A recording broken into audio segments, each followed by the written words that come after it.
Para mí eso es lo más bonito de la entrega, que tú vas a hacer pasar por el Después lo discuten, vayan a meditarlo individualmente y hacemos una votación. Bueno, entonces habíamos quedado en que teníamos diseñado cada uno de los tramos. Entonces, obtuvimos para una pendiente asignada, jugando con las profundidades a clave, unas condiciones de diseño que no satisfacían todos los chequeos necesarios. O sea que tenemos un cálculo, pero aún no tenemos un diseño. Ahora vamos a dejar claras las condiciones de pozo, las condiciones de pérdida de energía en esas estructuras, para luego calcular la caída de energía necesaria en el pozo para poder hacer empate. Y luego de eso sí entrar realmente a hacer el diseño formal. Bueno, entonces, habíamos quedado en que la última casilla de las que habíamos hablado era el cálculo de la velocidad crítica. Teniendo el θ crítico, pues es simplemente el caudal sobre el área crítica elevado al cuadrado dividido 2G. Entonces teníamos esa última celda calculada de esa manera. Luego vamos a tener el cálculo del pozo. Nuestra primera expresión, ay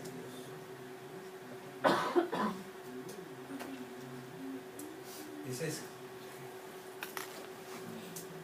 El tamaño del pozo va a estar determinado por la interferencia entre el colector entrante y el colector saliente. Y en las diapositivas, en la clase conceptual, vimos que eso está relacionado con el ángulo de deflexión entre el alineamiento entrante y el saliente, y el otro elemento fundamental es el diámetro externo del colector saliente, para que empate un tubo con el otro sin que haya interferencia dentro del pozo. Entonces aquí tenemos una expresión para buscar, de acuerdo al diámetro del tramo que sale. Por eso hay que estructurar la hoja de cálculo teniendo claro cuál es la condición del tramo entrante y cuál es la conexión al saliente, porque depende del diámetro del colector saliente. Entonces, miremoslo en esta celda, de pronto nos queda más simple. Está en función de L14, que es el diámetro del colector 3,5, 1,3,3,5. Entonces, debo buscar, de acuerdo al diámetro interno real del colector saliente, en la tabla que teníamos en la hoja de datos, cuál es el diámetro externo de ese colector. Y con base en el ángulo, hacer el cálculo de la fórmula, que es la que está ahí. No sé si quieren que les recuerde la fórmula de la presentación.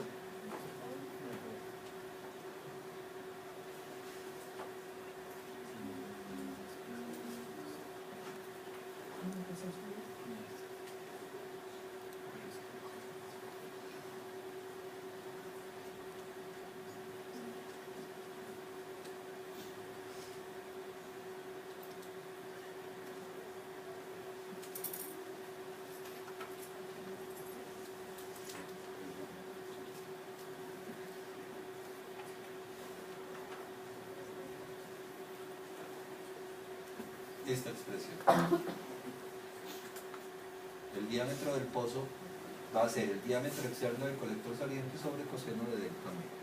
Pero entonces debo estar seguro cuál es el diámetro del colector saliente en función de el diámetro interno.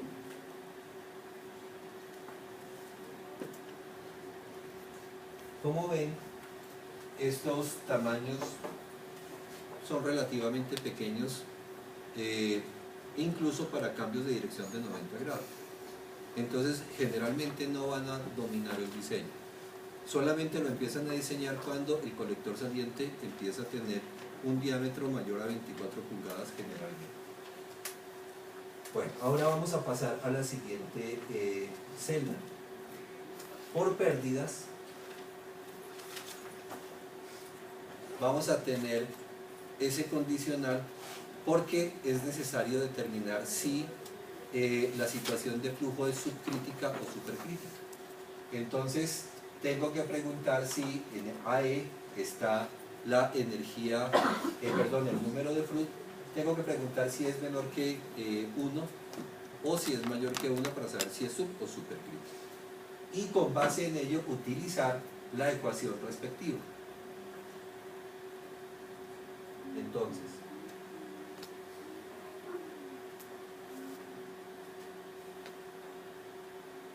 para flujo subcrítico, el diámetro del pozo tiene que ser 2 veces el diámetro externo del colector saliente por la tangente de delta medios. Y eso me define cuál es el diámetro de ese pozo si es subcrítico. Si es supercrítico, utilizamos diámetro del pozo mayor o igual a 12 veces el diámetro externo del colector saliente por la tangente de delta medios.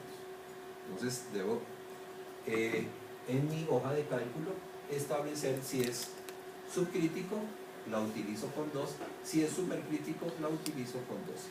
Esa es la única diferencia.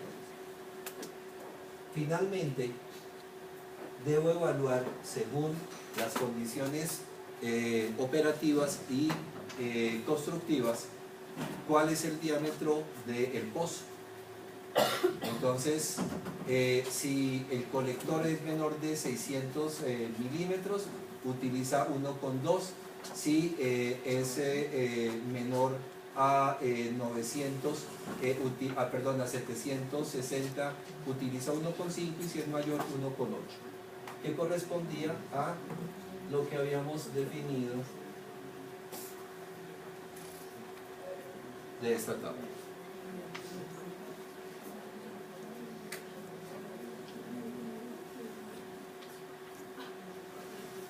Finalmente, para definir el pozo, vamos a establecer cuál es el máximo de esos 3 valores.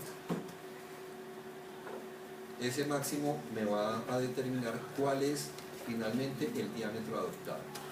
Entonces, ya no solamente tengo diseñado el diámetro del tubo, sino el diámetro de la estructura de unión, que va a ser básicamente la estructura de unión de aguas abajo. Como se pueden dar cuenta aquí, todo está gobernado por la parte constructiva porque tenemos un sistema pequeño. En la medida que el tamaño del colector importa, vamos a tener normalmente gobierno de la segunda opción, por pérdida, para darle un radio de curvatura suficientemente grande para que no vaya a perder mucha energía. Si permitimos pérdida de energía importante en una estructura de unión, lo más seguro es que nos toque bajar el sistema de colector saliente para poder empatar por línea de energía. Y eso hace que el sistema esté cada vez más enterrado. Y entre más enterrado esté un alcantarillado, más costoso será. Entonces nos toca realmente buscar las condiciones para que el sistema de alcantarillado sea lo más superficial posible, porque vamos a tener unas condiciones de costos menores. Una vez definido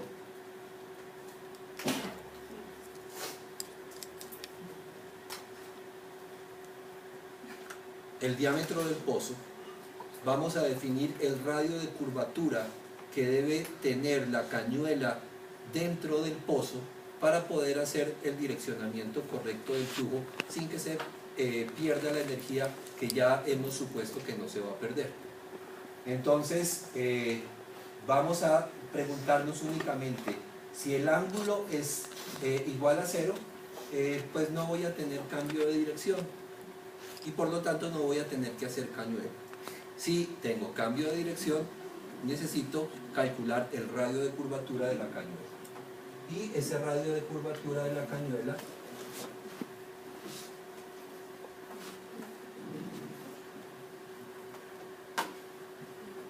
ahora se me perdió.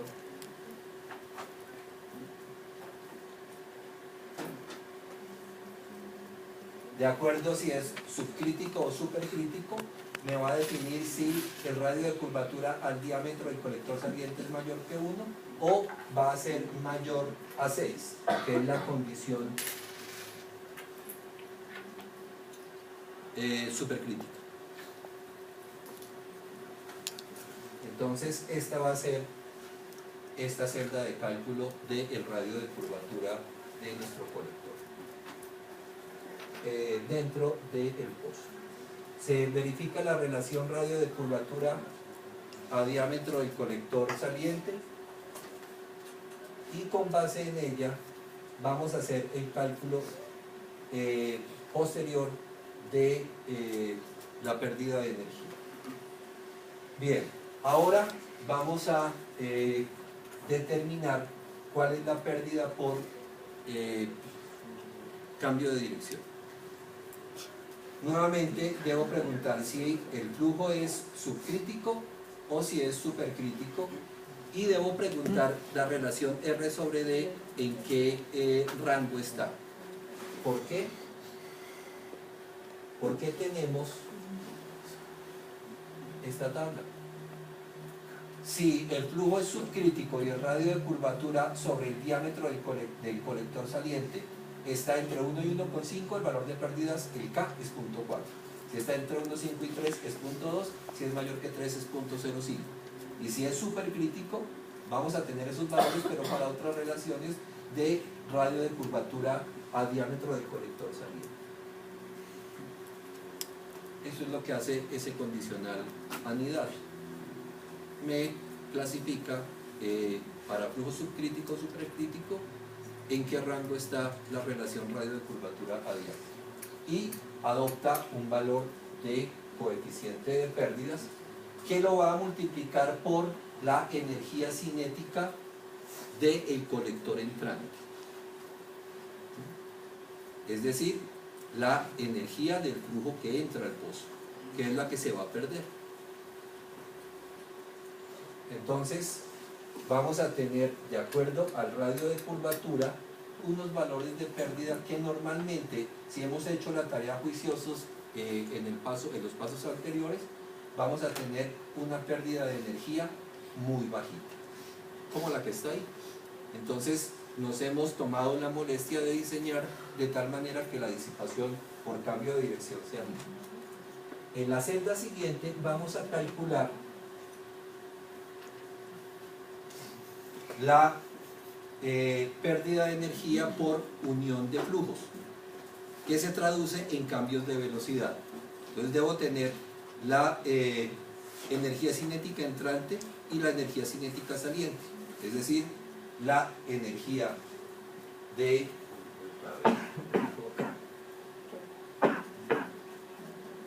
la condición del colector saliente. Si estoy en la fila 14, mi colector saliente está en la fila 15, y aquí tengo la energía cinética de 14, que es el colector entrante. ¿Por qué? Porque lo que estoy haciendo es hacer este cálculo. K va a ser igual a 0.1 si la velocidad de salida es mayor que la velocidad de entrada, y K va a ser 0.2 si la velocidad de salida es menor que la velocidad de entrada. Entonces tengo ese condicional. Determino primero el valor de K y luego lo multiplico por el valor absoluto de la diferencia de energías cinéticas, que fue la que les indiqué en la tabla de cálculo. Entonces selecciono el valor de K y lo multiplico por la diferencia en valor absoluto de las energías cinética, saliente y entrada.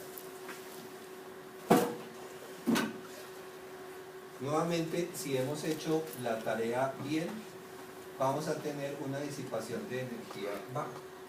En la celda siguiente vamos a tener la suma de los valores antes calculados, que son importantes si la condición de flujo es subcrítica.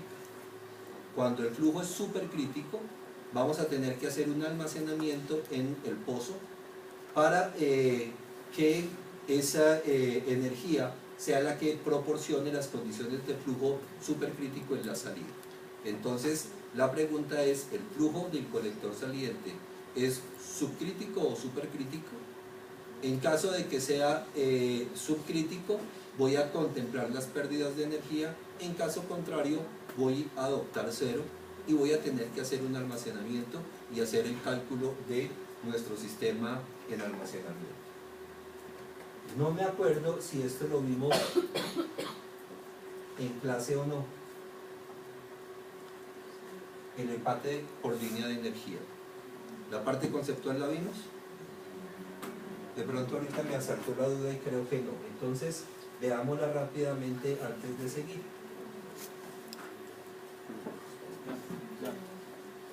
Bueno, entonces, tengo un colector entrante y un colector saliente. La idea es que si tengo un flujo en el colector entrante y un flujo voy a tener en el colector saliente, esa condición de flujo esté gobernada por la línea de energía. Entonces traigo una energía entrante que se va a ir perdiendo. Si el flujo es permanente y uniforme, vamos a tener una línea de energía paralela a la superficie libre del agua y vamos a llegar acá con una cierta condición de energía. Si en el pozo cambia de dirección el flujo, va a perder energía. Si hay cambio en las condiciones de velocidad entrante y saliente, va a haber pérdida de energía. Entonces vamos a tener una cierta disipación. Energía inicial menos energía pérdida de energía va a ser igual a la energía final con respecto a un nivel de referencia arbitrario. Entonces Z1 más Y1 más B1 al cuadrado sobre 2G va a ser igual a Z2 más Y2 más B2 al cuadrado sobre 2G más H. Nuestra ecuación de energía en ese sistema. Entonces, de esa ecuación de energía vamos a despejar la relación Z1 menos Z2, que es lo que se denomina caída en el pozo. Es la diferencia que debo tener en los niveles del pozo para lograr que se empalme la energía de forma adecuada. Entonces, la caída en el pozo la vamos a denominar H sub P, va a ser igual a Z1 menos Z2 y va a estar en función de la energía específica saliente, la energía específica entrante y la pérdida de energía. Esos dos valores ya los calculamos. Tenemos una celda para la energía específica entrante, una celda para la energía específica saliente y tenemos calculada H. Entonces sabemos cuánto vale Z1 menos Z2, es decir, sabemos cuánto vale la caída en el pozo. Si nuestra situación es de flujo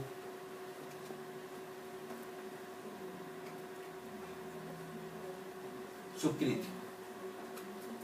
Bien, entonces para flujo subcrítico vamos a tener esa condición, pero para supercrítico las cosas cambian.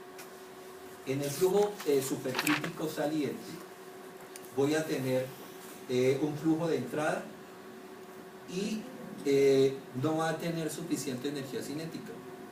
Va a tener que acelerarse para poder desarrollar ese flujo supercrítico. Y para poder lograr esa aceleración necesita un exceso de energía. Ese exceso de energía lo va a dar un almacenamiento que se va a llamar HW. Entonces vamos a almacenar una cierta cantidad de lámina de agua dentro del pozo para que en el colector saliente se dé la curvatura de aceleración y luego se desarrolle la condición crítica y pase al flujo supercrítico. No sé si se acuerdan, están como demasiado en otro mundo. En el canal, cuando ustedes ponían su canal con pendiente supercrítica, aguas arriba siempre tenían un perfil así, muy fuerte, y pasaban por la condición crítica. Entonces, para que se les desarrollara ese flujo supercrítico debían tener una lámina almacenada. Eso equivale a ese HW. Entonces, en el sistema supercrítico de salida se deja disipar la energía cinética entrante para tener un almacenamiento HW, que la lámina de agua quede acá, y debo calcular cuánto vale HW para poder tener la condición saliente. Y eso me va a determinar cuál es la caída en el pozo, que va a ser en ese caso diferente.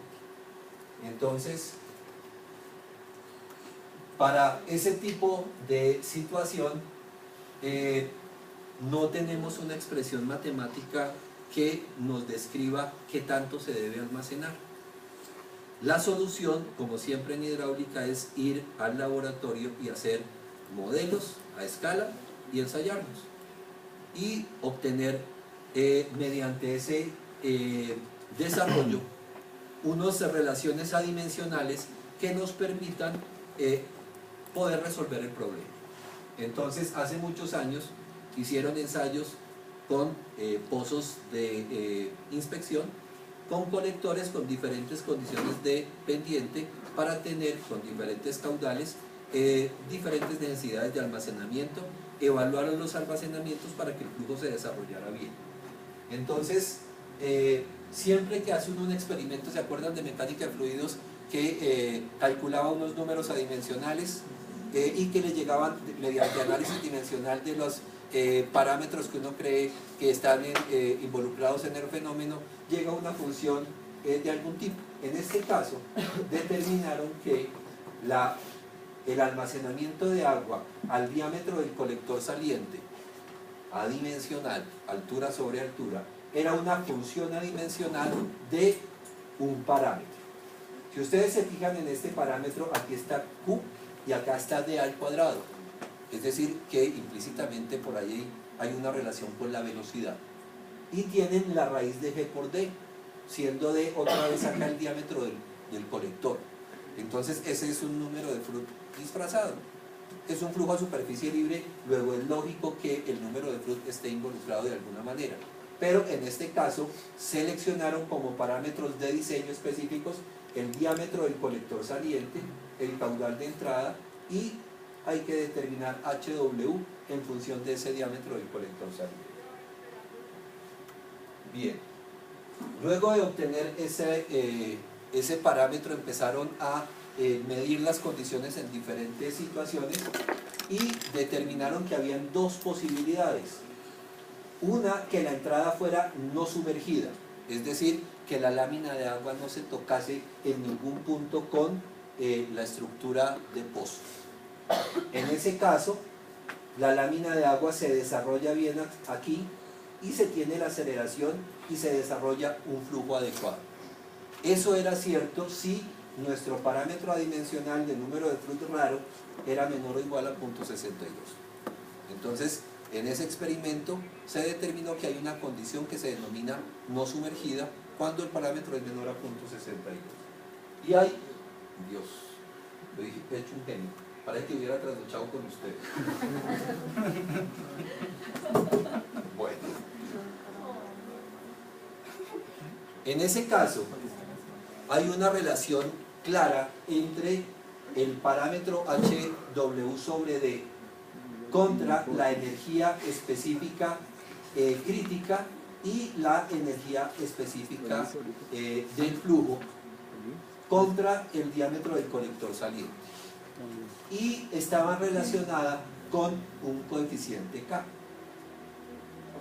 En ese caso, K va a depender de la relación diámetro de pozo a diámetro del colector saliente. Si es mayor que 2, K vale 1,2, si está entre 1,6 y 2, 1,3, entre 1,3 y 1,6, 1,4, y si es menor que 1,3, vale 1,5. Para aplicarla en esta expresión, teniendo la energía específica crítica y la energía del flujo del colector en análisis. Bien, la otra condición es para... un segundito. Es que aquí tengo, esto lo tengo mal anotado acá. Esto es HE. HE es esta relación. HE es 0.589 por el diámetro del colector saliente por el parámetro ese raro de Froude a la 267. Entonces, con esta ecuación y con la anterior, junto con esta tabla, vamos a poder determinar cuánto vale HW La otra situación es cuando el sistema está sumergido, es decir, la lámina de agua tiene que almacenar tanto que va a tapar la entrada del tubo de salida. No sé si ustedes vieron en hidráulica a superficie libre esa condición de alcantarilla ahogada. Hay diferentes, o no sé, en diseño civil, dependiendo de la longitud del diámetro, la carga inicial, se puede tener una alcantarilla en carga, una alcantarilla semisumergida o libre. Y de acuerdo a eso se puede dar las condiciones del tubo. Entonces este es el caso sumergido.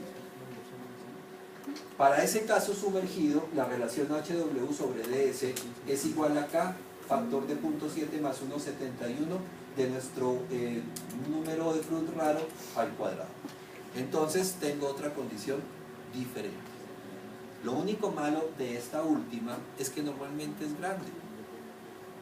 Va a cubrir la boca del tubo de salida, y al cubrir esa boca de salida, esa boca del tubo de salida, vamos a tener que almacenar y enterrar el sistema más para que pueda funcionar bien.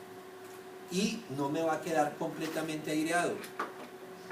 Entonces el flujo aguas abajo va a tener unas inestabilidades, porque ahí voy a tener una zona donde la presión del gas puede llegar a ser menor que la presión atmosférica, porque hay arrastre.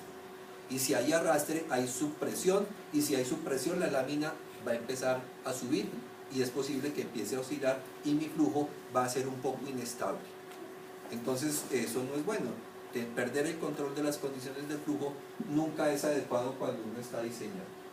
Entonces, una buena alternativa es diseñar una salida con una boquilla. Esa boquilla va a estar determinada por la relación del número de Freund en el límite entre no sumergido y sumergido. Entonces, despejando de acá el diámetro, se obtiene que el diámetro de esta boquilla, para que no quede ahogado y sumergido, va a ser igual a nuestro parámetro, a Q sobre 0.62 por la raíz de G a la 1 sobre 2,5, despejando de acá, que nos da 0.767 de Q a la 0.4. Entonces defino el diámetro de la boquilla y voy a hacer una curva que permita que se dé el almacenamiento y aquí haya aceleración y no se toque nunca y el sistema quede completamente aireado. Esa va a ser una condición muy conveniente. Además hace que no tenga que enterrarme tanto. Mi sistema va a quedar un poco más superficial. La idea es que nunca me quede ahogado. Entonces, si no lo quiero ahogado, o lo entierro o le pongo boquilla. Esas son sus dos posibilidades. La boquilla lo que implica es más trabajo en construcción, porque en lugar de tener la conexión simple de un tubo en un muro y un pañete para hacer el empalme, vamos a tener que hacer una curva para empalmar un sistema de diámetro grande a uno más pequeño, únicamente cambiando la parte superior. Y eso realmente es un trabajo artesanal que lo debe hacer un maestro, pero un buen maestro.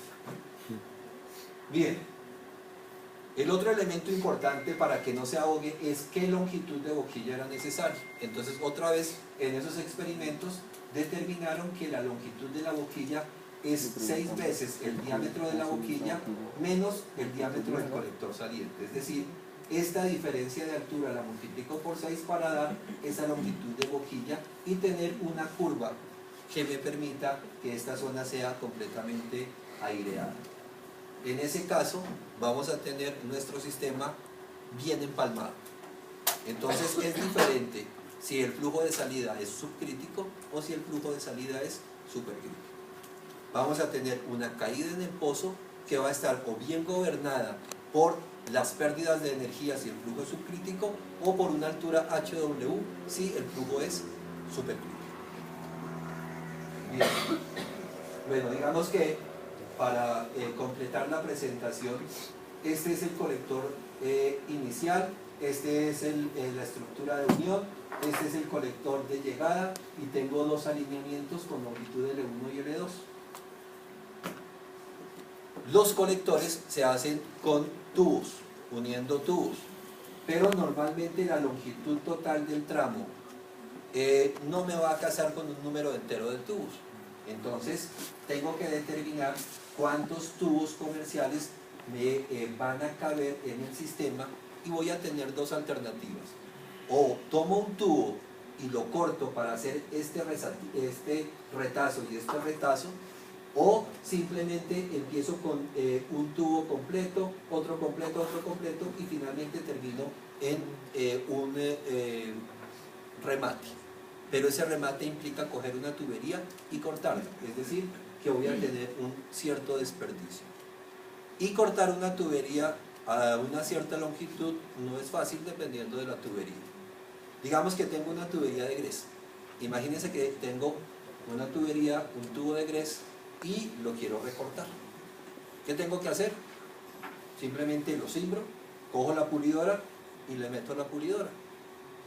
Y va a empezar a cortar, o lo meto en la máquina. Ustedes han visto cómo se corta el ladrillo para hacer remates, con esa cortadora que tiene